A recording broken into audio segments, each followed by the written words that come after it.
ये है stories 48 laws of power by Robert Greene की लिखी हुई बुक से हम 14 लॉज तक कवर कर चुके हैं। 14 लॉज तक की समरी हमने आपके साथ शेयर की। इस सीरीज को आगे बढ़ाते हुए हम आज लॉ नंबर 15 की बात करेंगे। लॉ नंबर 15 है क्रश योर एनिमी टोटली। इस लॉ को एक्सप्लेन करने से पहले हम भारत के प्राचीन इतिहास का एक उदाहरण लेते हैं। महाराजा पृथ्वीराज चौहान के बारे में किसने नहीं सुना होगा। उनका साम्राज्य पश्चिम एशिया के बिजनेस रूट पर पड़ता था, जिसकी वजह से उनके राज्य को बहुत फायदा हुआ। उनके राज्य में धन संपदा बढ़ती ही जा रही थी। अब जहां शक्कर होगी वहां चींटी तो आएंगी ही। ऐसे में दुश्मन को इसकी खबर लग गई। मोहम्मद गौरी ने पृथ्वीराज चौहान के साथ बार बार युद्ध किया, लेकिन हर बार उसे हार का सामना करना पड़ा। ये सारी इन्फॉर्मेशन अलग अलग स्क्रिप्चर से ली गई है, जिसमें ये पता चलता है कि महाराज पृथ्वीराज चौहान ने हर बार मोहम्मद गौरी को जिंदा जाने दिया और आगे चलकर यही उनकी सबसे बड़ी भूल साबित हुई। उस समय में राजाओं के बीच एक ऐसा पर्सनल प्रिंसिपल या कहें एक ऐसा सिद्धांत फेमस था कि जिसमें शरण में आए हुए शत्रु को कभी भी नहीं मारते थे। मोहम्मद गौरी ने इसी का फायदा उठाया। हमेशा पकड़े जाने पर राजा से वो शरण मांगता और बच निकलता, लेकिन उस क्रूर आक्रमणकारी मोहम्मद गौरी ने धोखे से महाराज पृथ्वीराज चौहान को बंदी बना लिया। आगे की कहानी आप लोगों को पता ही होगी या आप इसके बारे में सर्च कर सकते हैं। इस कहानी को बताने का यही मतलब था कि कभी भी अपने दुश्मन को ऐसे ही मत छोड़ो। यहाँ कहने का ये मतलब नहीं है कि आप अपने दुश्मन को मार दो, बल्कि इसका ये मतलब है कि कुछ इस तरह का इंतजाम करो कि फ्यूचर में वो आपका कोई नुकसान न कर पाए। जैसे कि अगर आप किसी पे ट्रस्ट करते हैं और आपका विश्वास टूटता है और दोबारा से वो सेम पर्सन आपको भरोसा दिलाता है कि आगे से वो ऐसा नहीं करेगा, तो आपको फिर से उस पर विश्वास नहीं करना है। हो सकता है कि वो आपका विश्वास फिर से तोड़े। एक घना जंगल जहाँ पर एक जगह सूखी घास का ढेर लगा हुआ है। आसपास के लोग उस आग को बुझाने की कोशिश कर रहे हैं कि कहीं उसकी वजह से पूरा जंगल आग की गिरफ्त में ना आ जाए। घास के ढेर की आग को बुझा दिया जाता है और सब लोग निश्चिंत होकर अपने अपने घर चले जाते हैं। लेकिन उसी रात पूरे जंगल में आग फैल जाती है। इसका रीजन था उस घास के ढेर में एक चिंगारी बची रह गई थी, जिसने पूरे जंगल में आग लगा दी। 48 लॉज ऑफ पावर का लॉ नंबर 15 इसी बारे में है। वो ये कहता है कि एक चिंगारी भी नहीं बचनी चाहिए। अपने दुश्मन की हर चाल को नाकामयाब करने के लिए आपको उसे पूरी तरह से कमजोर करना होगा। ऐसा जरूरी नहीं है कि आप अपने दुश्मन पर इस लॉ को आजमाएं। हो सकता है कि आपका दुश्मन आप पर इस लॉ को आजमा रहा हो, तो आप पहचान सकते हैं और अपना बचाव कर सकते हैं। करंट एनवायरनमेंट के हिसाब से आजकल अलग अलग फील्ड में तरह तरह की पॉलिटिक्स चलती रहती है।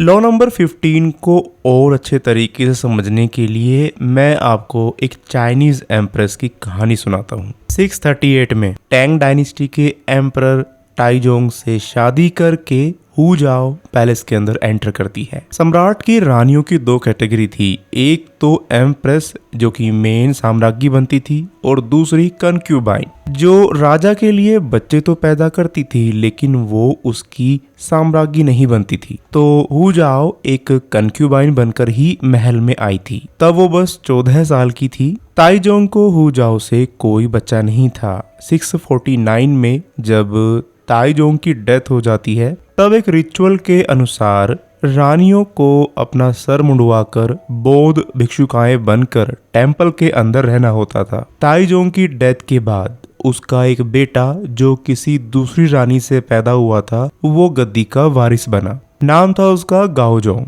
गाओजोंग अपने फादर की डेथ एनिवर्सरी पर टेंपल में जाता है, जहां उसकी मुलाकात वू जाओ से होती है। गाओजोंग की एम्प्रेस थी वैंग, लेकिन वैंग से राजा को अपनी गद्दी के लिए कोई भी उत्तराधिकारी नहीं मिला था। गाओजोंग की एक कनक्यूबाइन थी जियाओ। एम्प्रेस वैंग जियाओ को बिल्कुल पसंद नहीं करती थी, इसलिए उसने एक प्लानिंग की। उसे पता था कि गाओजोंग बुद्धिस्ट टेंपल जाता है और जहां पर वो फॉर्मर एम्प्रेस वू जाओ से मीटिंग भी करता है।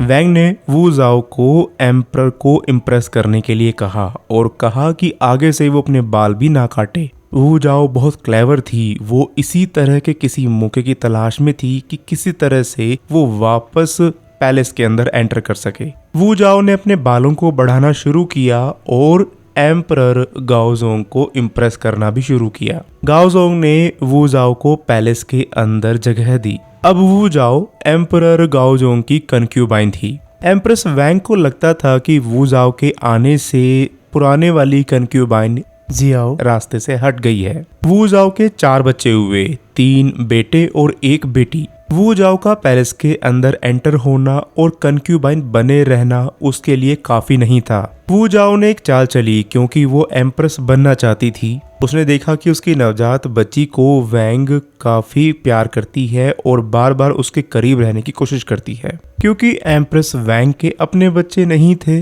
तो वो कनक्यूबाइन वू जाओ के बच्चों को अपने बच्चों की तरह ही प्यार करती थी। वू जाओ ने अपनी छोटी सी बेटी को जान से मार डाला और उसका इल्जाम एम्प्रेस वैंग पर लगा दिया। उसने इस तरह के सबूत पेश किए कि जिससे एम्परर को यकीन हो गया कि वैंग ने ही उनकी बेटी को मारा है। वू जाओ को अब नई एम्प्रेस बना दिया गया। वू जाओ ने एम्प्रेस बनते ही पुरानी एम्प्रेस वैंग और जियाओ दोनों को राज्य से निकलवा दिया और उसके बाद उन दोनों का क्या हुआ किसी को कुछ पता नहीं। अब वू जाओ अपनी सत्ता के रास्ते में जो कोई भी आता उसे अपने रास्ते से हटा देती। गाओजोंग की डेथ के बाद जब वू जाओ का बड़ा बेटा गद्दी पर बैठा तो वो बहुत पावरफुल बना। इस वजह से वू जाओ को अपनी पावर कम होती दिखी तो उसने अपने बेटे को भी मरवा दिया। उसने अपने सबसे छोटे बेटे जो सबसे कमजोर भी था उसे गद्दी पर बैठाया ताकि उसका बेटा उसकी छाया में राज्य को चला सके। वू जाओ बहुत पावरफुल और बहुत क्लेवर महिला थी। गाओजोंग की एम्प्रेस वैंग की ये गलती थी कि उसने वू जाओ को अपना दोस्त समझा, जबकि वैंग वू जाओ के असली नेचर के बारे में पहले से ही जानती थी। उसने अपने एनिमी को अपने घर के अंदर एंट्री दी और उस एनिमी वू जाओ ने वैंग की सत्ता के साथ साथ उसके राजा को भी छीन लिया। अगर हम चाइनीज एम्प्रेस वू चाओ के कैरेक्टर को स्टडी करें तो हम ये पाएंगे कि वो बेहद चालाक इंसान थी। उसे पता था कि किसी भी समय थोड़ी सी कमजोरी दिखाने पर वो उसका अंत हो सकता है। वो जानती थी कि बिना एम्प्रेस बने उसका कोई अस्तित्व नहीं होगा, क्योंकि वो जानती थी कि सम्राट की डेथ के बाद किस तरह से विधवा का जीवन बिताया जाता है। वैसे तो एम्प्रेस वू चाओ का शासनकाल बेहद क्रूर और खूनी रहा, लेकिन अपनी 40 साल की सत्ता में उसने चीन के लिए बहुत सारे काम किए। वू जाओ ने टैंग डायनेस्टी का नाम बदलकर जाओ डायनेस्टी कर दिया। ऐसा चाइनीज हिस्ट्री में पहली बार हुआ था कि किसी फीमेल के वंश के नाम पर किसी वंश का नाम चला। देखा जाए तो वू जाओ ने एम्परर गाओजोंग और एम्प्रेस वैंग के साथ में विश्वासघात किया था। एम्प्रेस वैंग के पास में इतनी पावर थी कि वो वू जाओ को आगे नहीं बढ़ने देती, लेकिन वैंग को नहीं पता था कि एक दोस्त के रूप में दुश्मन छुपा हुआ है। वैंग ने ये नहीं सोचा कि जिस तरह से वो वू जाओ को मोटिवेट कर रही है आने वाले टाइम में वो उसके लिए ही खतरा साबित होगी। महाराजा पृथ्वीराज चौहान और चाइनीज एम्प्रेस वैंग ने अपने दुश्मनों को मौका दिया। ऐसे बहुत सारे एग्जाम्पल्स हिस्ट्री में भरे पड़े हैं।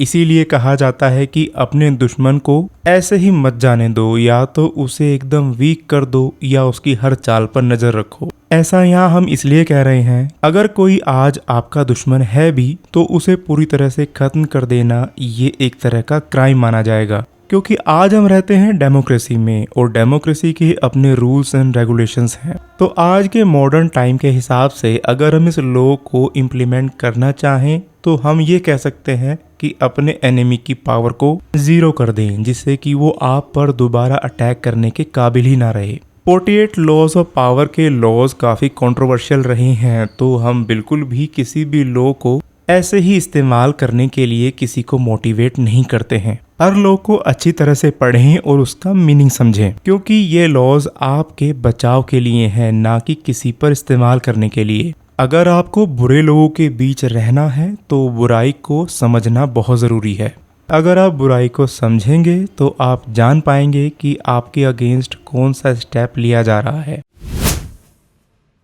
क्या आपने स्ट्राइसेंड इफेक्ट के बारे में सुना है? इस इफेक्ट का नाम अमेरिकन सिंगर और एक्ट्रेस बारबरा स्ट्राइसेंड के नाम पर पड़ा है। मैलिबू में उनके क्लिफ्ट ऑफ रेजिडेंस की फोटो एक फोटोग्राफर ने विदाउट हर परमिशन पब्लिश कर दी। बारबरा स्ट्राइसेंड नहीं चाहती थी कि उनका घर पब्लिसाइज्ड हो या लोगों को पता चले, इसलिए उन्होंने उस फोटोग्राफर पर केस कर दिया। पर जिस रीजन के लिए उन्होंने फोटोग्राफर पर केस किया था कि उनके हाउस को पब्लिसाइज ना किया जाए, केस करने से बारबरा स्ट्राइसेंड का हाउस पब्लिसाइज्ड हो गया। फोटोग्राफर के फोटो पब्लिश करने से बहुत कम लोगों को पता चला होगा, लेकिन बारबरा के केस करने से उनका क्लिफ्ट ऑफ रेजिडेंस पॉपुलर हो गया और इसी वजह से नाम पड़ा स्ट्राइसेंड इफेक्ट। यानी आप किसी इंफॉर्मेशन को छुपाना चाहते हैं और छुपाने की कोशिश में उस इंफॉर्मेशन को और पॉपुलर कर देते हैं। इस इफेक्ट को यहाँ बताने का ये रीजन था कि जब आप 48 लॉज ऑफ पावर के लॉ नंबर 15 का इस्तेमाल खुद को अपने दुश्मनों से बचाने के लिए कर रहे हों, तब क्या पता आपको किसी तरह के लीगल एक्शंस लेने पड़े। तब ये आपको जरूर सोच लेना है कि अपने एनिमी से बचने के लिए या उसको खत्म करने के लिए कहीं आप अपनी इमेज को तो दांव पर नहीं लगा रहे हैं, या कहीं आप अपने दुश्मन से इंफॉर्मेशन छुपाने के चक्कर में उसे और ज्यादा इंफॉर्मेशन तो नहीं शेयर कर रहे हैं। तो यहाँ पर 48 लॉज ऑफ पावर का लॉ नंबर 15 की समरी खत्म होती है। देर से कंटेंट शेयर करने के लिए माफी चाहूंगा, क्योंकि थोड़ा तबीयत ठीक नहीं थी, जिसके चक्कर में वीडियो नहीं बना पा रहा था। हम जल्दी ही लॉ नंबर 16 की समरी आपके साथ शेयर करेंगे। आपको हमारे चैनल का कंटेंट कैसा लग रहा है, आप हमें हमारी ईमेल आईडी पर लिखकर ज़रूर बताएं। अगर आपने अभी तक स्टोरियोज को सब्सक्राइब नहीं किया है तो प्लीज़ सब्सक्राइब करें और हमारे दूसरे चैनल स्टोरियोज शॉर्ट्स को भी ज़रूर विजिट करें। फिर मिलता हूँ आपसे एक नई बुक समरी के साथ, तब तक के लिए नमस्कार।